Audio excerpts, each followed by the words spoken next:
The winter of 1995 hit New York City like a sledgehammer. Snow piled high on the sidewalks, and the wind cut through the concrete canyons with a ferocity that made even the most hardened New Yorkers hurry their steps. Sarah Johnson pulled her wool coat tighter as she descended into the Times Square subway station, the familiar smell of coffee and exhaust fumes mixing with the warmth that rose from the underground tunnels. At 45, Sarah had been riding the subway for over 2 decades. She knew every tile, every bench, every corner of this particular station. As a third-grade teacher at PS 163, she had developed an almost supernatural awareness of her surroundings, a skill that served her well both in the classroom and on the streets of Manhattan. But nothing could have prepared her for what she would find that frigid December morning. As she walked toward Platform 2, heading to work as she had done thousands of times before, a soft sound stopped her in her tracks. It was barely audible above the rumble of approaching trains and the chatter of morning commuters, but Sarah's teacher-tuned ears caught it immediately. Crying. A baby's cry. She looked around, expecting to see a frustrated parent struggling with a stroller or a crying child. Instead, she saw nothing but the usual rush of people in heavy coats, each lost in their own morning routine. But the crying continued, weak and desperate. Following the sound, Sarah found herself walking toward a maintenance alcove near the platform. There, tucked behind a service panel and wrapped in what appeared to be a tattered pink blanket, was a baby. A tiny, red-faced infant who couldn't have been more than a few weeks old. "Oh my God," Sarah whispered, dropping to her knees without caring about the dirty subway floor. Her heart hammered in her chest as she gently lifted the baby, who immediately quieted at her touch. "Hey there, little one. What are you doing here all alone?" The baby opened dark, trusting eyes and looked directly at Sarah, as if recognizing that salvation had finally arrived. In that moment, something shifted in Sarah's chest. A maternal instinct she had buried years ago, when she and her late husband David had learned they couldn't have children of their own. With trembling hands, she noticed a small piece of paper tucked into the blanket. A note, written in shaky handwriting that spoke of desperation and love in equal measure. She couldn't read it there in the dim subway light, but she knew this baby needed immediate help. Wrapping the infant more securely in the blanket, Sarah climbed the stairs 2 at a time, heading for the street level where she could call for help. 20 minutes later, paramedics and police officers surrounded Sarah as she held the baby outside the subway entrance. The infant had latched onto her finger and wouldn't let go, as if sensing that this woman was different from all the others who would soon enter his life. "You did the right thing, ma'am," Officer Rodriguez said as the paramedics checked the baby's vital signs. "This little guy's lucky you found him when you did. Another hour in this cold." Sarah nodded, unable to speak past the lump in her throat. As they prepared to take the baby to the hospital, she finally looked at the note that had been with him. "To whoever finds my baby boy, his name is Michael. I love him more than life itself, but I can't give him what he needs. I'm 17, homeless and scared. Please make sure he knows that giving him up is breaking my heart, but I want him to have a chance at a real life. I'll pray for him every day. L." Tears streamed down Sarah's face as she read the words again. She looked at the baby, Michael, one more time before the paramedics took him away. In that moment, she made a silent promise that would change both their lives forever. Sarah tried to adopt Michael. She filled out the paperwork, went through the interviews, and opened her heart to the possibility of finally becoming a mother. But the system had other plans. Michael was placed with a foster family, then another, and eventually landed in St. Catherine's Children's Home in Queens. But Sarah didn't give up. She couldn't. Every month she visited St. Catherine's. She brought books, toys, and most importantly, her time. The staff knew her as Michael's guardian angel, the woman who had found him and refused to forget him. As Michael grew from a toddler to a little boy, Sarah was there for his first steps, his first words, his first day of school. She helped with homework, attended school plays, and cheered from the sidelines at Little League games. She wasn't his mother in the legal sense, but in every way that mattered, she was the closest thing to family he had. Michael knew about Sarah, of course. The staff at St. Catherine's had told him the story of how she'd found him in the subway. To him, she was simply Miss Sarah, the kind lady who read him stories and never missed his birthday. The years passed quickly. Michael proved to be a bright, determined child who threw himself into his studies with the single-minded focus of someone who understood that education was his ticket to a better life. He earned a full scholarship to Columbia University, where he studied engineering with a focus on urban infrastructure, a choice that seemed almost poetic given where his life had begun. Sarah watched from afar as Michael graduated with honors, landed a job with a prestigious firm, and began building the successful life his birth mother had dreamed of for him. She attended his graduation, sitting in the back of the auditorium with tears of pride streaming down her face. But as Michael entered his 20s, he began to ask questions. Who was this woman who had saved him? Why had she never tried to adopt him? What was her story? The staff at St. Catherine's had always been protective of Sarah's privacy, respecting her wish to remain somewhat in the background. But Michael was persistent, and now that he was an adult, he had resources and determination on his side. At 20, Michael Chen, he had taken the surname of his longest foster family, was everything his birth mother could have hoped for. Tall and lean, with intelligent dark eyes and a quiet confidence that spoke of someone who had overcome challenges most people couldn't imagine. He had a job he loved, a modest apartment in Brooklyn, and was engaged to Emma, a teacher he'd met through volunteer work. But there was something missing, a piece of his story that remained blank. "I want to find her," he told Emma one evening, as they sat in their favorite cafe in Park Slope. "Miss Sarah, the woman who found me." Emma reached across the table and took his hand. She had heard this story dozens of times, and she understood why it meant so much to him. "Then we'll find her." The search took 3 months. Michael started with the staff at St. Catherine's, but most of the people who had worked there during his childhood had moved on. The record showed only that a Sarah Johnson had been his primary visitor, but without more information, that name could belong to thousands of women in New York City. Finally, a breakthrough came from an unexpected source. Michael had contacted the New York Post about writing a human interest story about finding the woman who had saved him. The reporter, intrigued by the story, did some digging and found archived news coverage from 1995 about a baby found in the Times Square subway station. The original article mentioned Sarah Johnson, a teacher from Manhattan who had discovered the infant. More importantly, it included her age and the school where she worked. From there, it was relatively easy to track her down. Sarah had retired from teaching 5 years earlier and now lived in a small apartment in Brooklyn, not far from where Michael himself lived. Standing outside her building on a crisp Sunday afternoon in October, Michael felt his heart racing. What if she didn't remember him? What if she didn't want to see him? What if the reunion he had imagined for so long fell flat in reality? But there was only one way to find out. Sarah was grading papers. Old habits died hard, even in retirement. When she heard the knock, she wasn't expecting anyone, and delivery packages usually required buzzing up from the lobby. Curious, she made her way to the door and peered through the peephole. A young man stood in the hallway, well-dressed and nervous-looking. He didn't look like a salesman or anyone she recognized.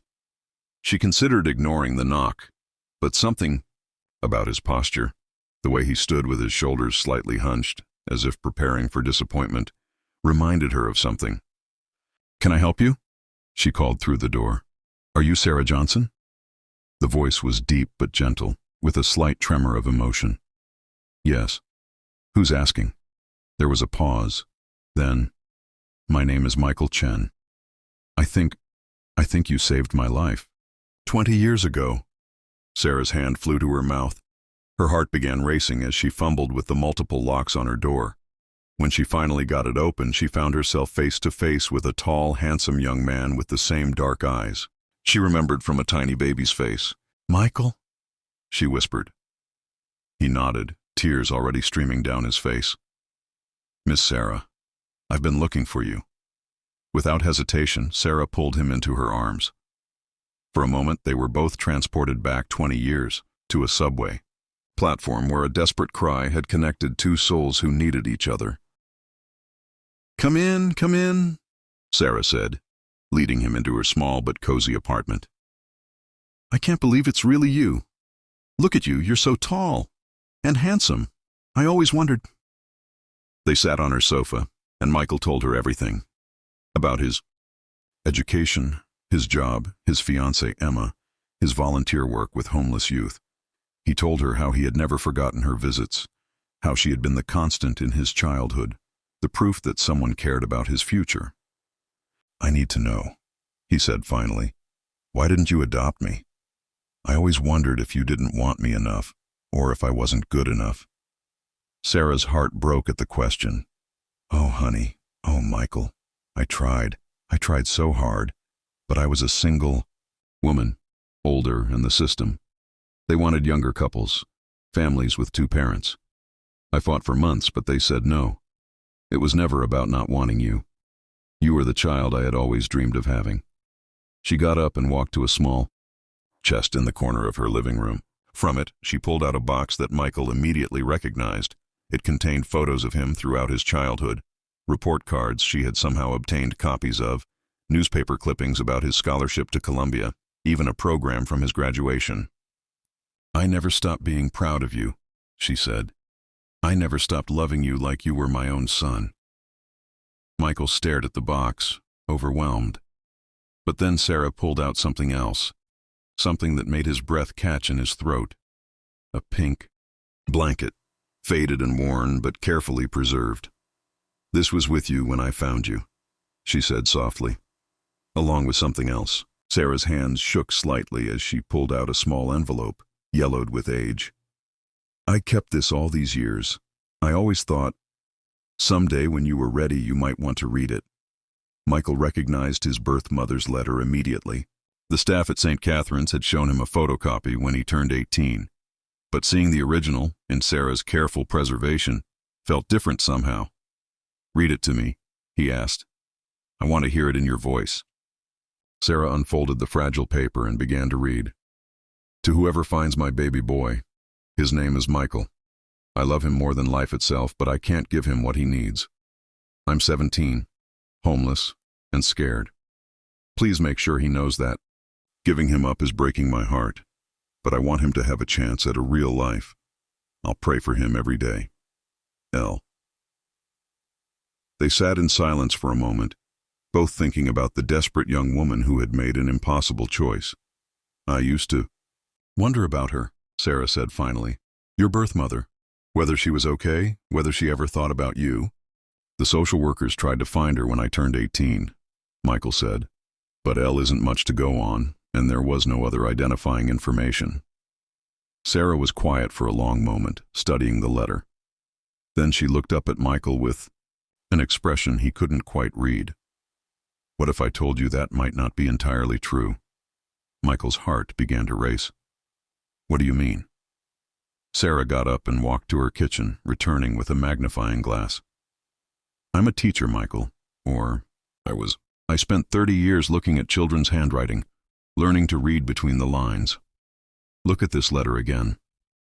She handed him the magnifying glass and pointed to the bottom of the letter. In the corner, so faint it was almost invisible, were pencil markings that had nearly faded away entirely. What does that look like to you? Michael squinted through the magnifying glass. There, in the faintest pencil marks, he could make out what appeared to be letters. LM, Boston General.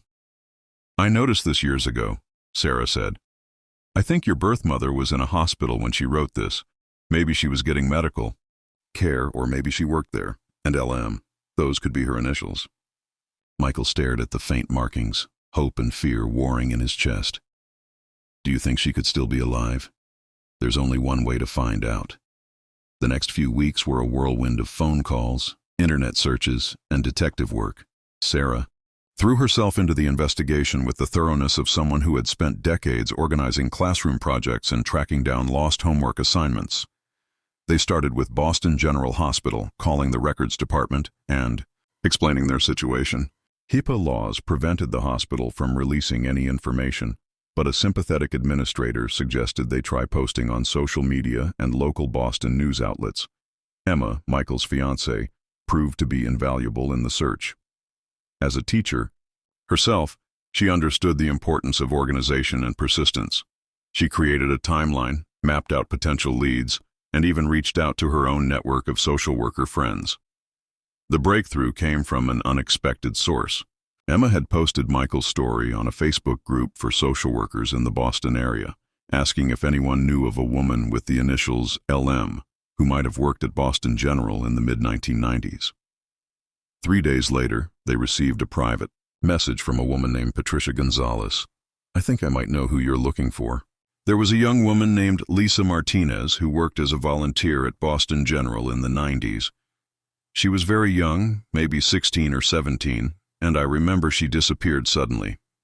Everyone assumed she had gone back home to her family, but now I'm wondering, would you like me to see if I can find any contact information for her? Michael's hands were shaking as he typed back, "Yes, please, that could be her." 2 days later, Patricia sent another message with a phone number and an address in Dorchester, a neighborhood outside Boston. "I found her through LinkedIn. She's a social worker now, has been for 15 years. Her profile says she specializes in helping young mothers in crisis. I didn't contact her directly. I thought you should make that call." Michael stared at the phone number for 3 hours before he finally got up the courage to dial. Lisa Martinez was filing paperwork in her small office at the Dorchester Community Center when her phone rang. She almost didn't answer. It was after hours, and she was exhausted from a long day of counseling sessions with teenage mothers. But something made her pick up. "Hello? Is this Lisa Martinez?" The voice was young and male, nervous. "Yes, this is Lisa. Can I help you?" There was a pause. Then, "My name is Michael Chen. I was born in December 1995, and I was found in the Times Square subway station when I was about 2 weeks old. I think you might be my birth mother."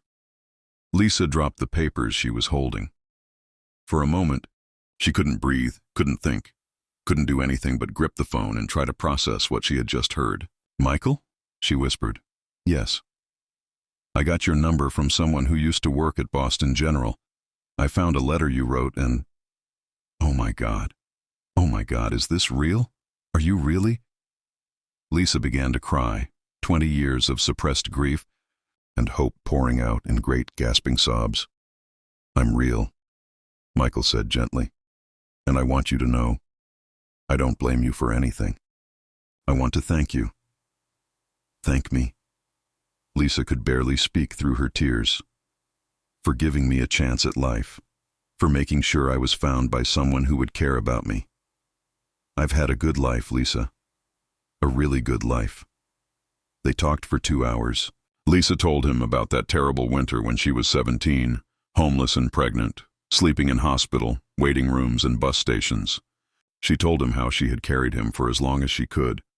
But when the cold snap hit and she realized she was going to freeze to death with him in her arms, she made the hardest decision of her life. "I researched the busiest subway station," she said. "I knew someone would find you quickly there, and I waited, hidden, until I saw a woman pick you up. She looked kind. She looked like someone who would care." "Sarah," Michael said. "Her name is Sarah Johnson, and she saved both our lives that day." Lisa told him about the years that followed, how she had eventually gotten help, finished high school, and put herself through college on scholarships and part-time jobs, how she had become a social worker specifically to help other young women in crisis, driven by the memory of her own desperation. "I thought about you every single day," she said.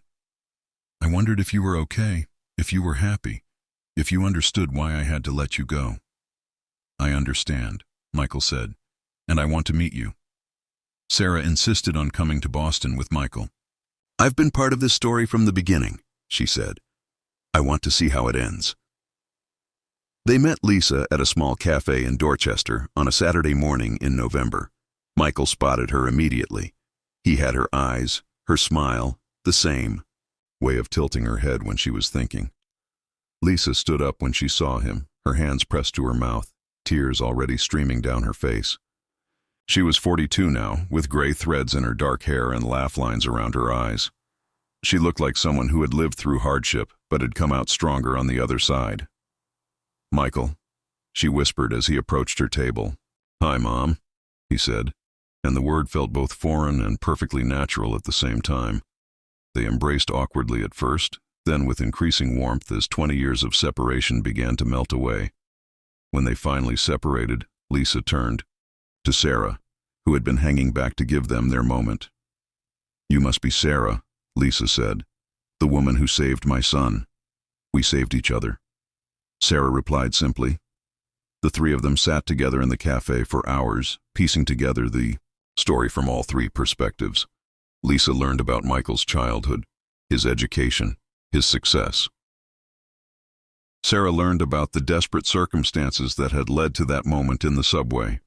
Michael learned about the strength it had taken for both women to make the choices they had made. "I need to tell you both something," Lisa said finally. "Becoming a social worker, helping other young mothers, it was my way of trying to make sense of what happened. Every girl I've helped over the years, I helped because of you, Michael. Because I knew what it felt like to have no options and be terrified for your child's future." She pulled out her phone and showed them photos. Dozens of young women and their children, success stories from her 15 years as a social worker. "You didn't just save me," she told Sarah. "You set in motion something that has helped hundreds of families." Over the next few months, the three of them built something unprecedented. A family born not of blood or law, but of choice and love. Lisa began making regular trips to New York, and Sarah started visiting Boston. They celebrated Michael's 21st birthday together, the first birthday the three of them had ever shared. Emma, Michael's fiancée, embraced both women immediately.